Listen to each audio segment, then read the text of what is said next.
A merger between Medford-based PremierWest and Spokane, Washington-based American West has been approved by shareholders and will be complete in April. I'm very happy for the customers and the shareholders and all the employees. American West CEO Scott Kisting says customers won't see many noticeable changes at branches beyond branding and increased credit available to customers. It will act like the same bank.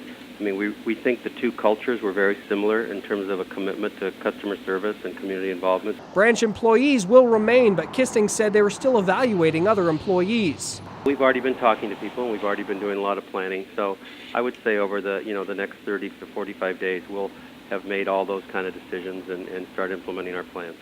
The merger had been in the works since October, but despite several meetings with shareholders, PremierWest management couldn't convince them to approve the plan.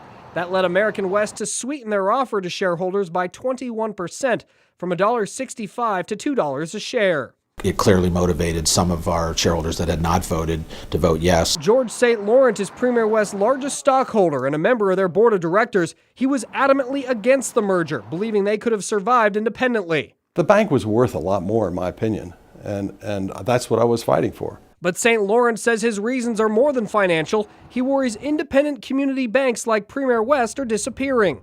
The money wasn't all that important. You know, the important thing was to keep this important part of our community alive.